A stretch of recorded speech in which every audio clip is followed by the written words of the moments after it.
আছে সব কিছু পানিতে ভেসে যাচ্ছে। আমি আমার গ্রামের মা ভাই বোনকে এখন আসছি, নৌকা পাওয়া যায় কিনা, পানিবন্দী হয়ে মানুষ মারা যাওয়ার অবস্থা হচ্ছে। রান্না বাড়ার কষ্ট, কতগুলা মানুষ খায়া থাকে, না খাওয়া যায়, কতগুলা চালে থাকে, ছাপড়া উইটার দ্বারা থাকে। হায় আল্লাহ, দেশজুড়ে টানা বৃষ্টি এবং ভারতের উজান থেকে নেমে আসা পাহাড়ি ঢলের কারণে আবারও বন্যার আশঙ্কা তৈরি হয়েছে।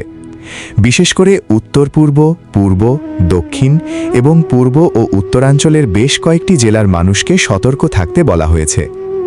মৌলভীবাজারে অব্যাহত বৃষ্টির পাশাপাশি ভারতের উজান থেকে নেমে আসা পাহাড়ি ঢলে কুশিয়ারা, মনু, ধলাই ও জুড়ি নদীর পানি দ্রুত বাড়ছে।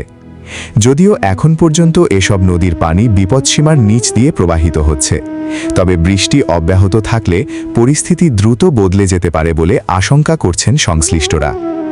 অন্যদিকে বঙ্গোপসাগরে সৃষ্ট নিম্নচাপের প্রভাবে প্রায় 3 দিন ধরে দেশের বিভিন্ন অঞ্চলে ভারী থেকে অতি ভারী বৃষ্টি হচ্ছে।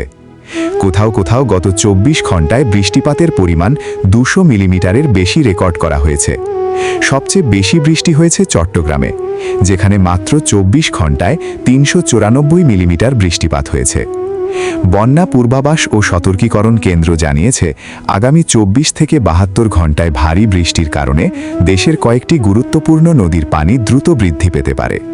এতে সিলেট, সুনামগঞ্জ, মৌলভীবাজার, হবিগঞ্জ, নেত্রকোনা, শেরপুর, ময়মনসিংহ, চট্টগ্রাম, ফেনী, কক্সবাজার, খাগড়াছড়ি, বান্দরবান, নীলফামারী, লালমনিরহাট এবং কুড়িগ্রামের কিছু এলাকায় নদীর পানি বিপদসীমা অতিক্রম করে স্বল্পমেয়াদী বন্যা দেখা দেওয়ার আশঙ্কা রয়েছে। সম্ভাব্য আকস্মিক বন্যা পরিস্থিতি প্রায় 3 দিন স্থায়ী হতে পারে, তবে শনিবারের পর থেকে পরিস্থিতি ধীরে ধীরে উন্নতি হওয়ার সম্ভাবনা রয়েছে।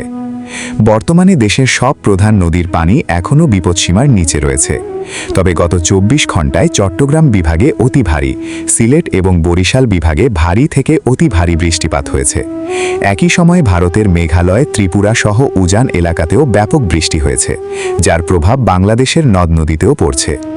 পূর্বাভাস অনুযায়ী আগামী 4 দিন চট্টগ্রাম, সিলেট, ময়মনসিংহ, রংপুর বিভাগ এবং সংলগ্ন ভারতীয় উজান এলাকায় ভারী থেকে অতি ভারী বৃষ্টি অব্যাহত থাকতে পারে। দর্শক, বন্যা থেকে আল্লাহ আমাদের হেফাজত রাখুক, আমিন। কমেন্ট বক্সে আপনিও আমিন লিখে যান। এ ধরনের জাতীয় সংবাদ সবার আগে পেতে ভিডিওটি লাইক করুন, চ্যানেলটিকে সাবস্ক্রাইব করুন এবং বেল আইকনটি অন করে রাখুন। ধন্যবাদ।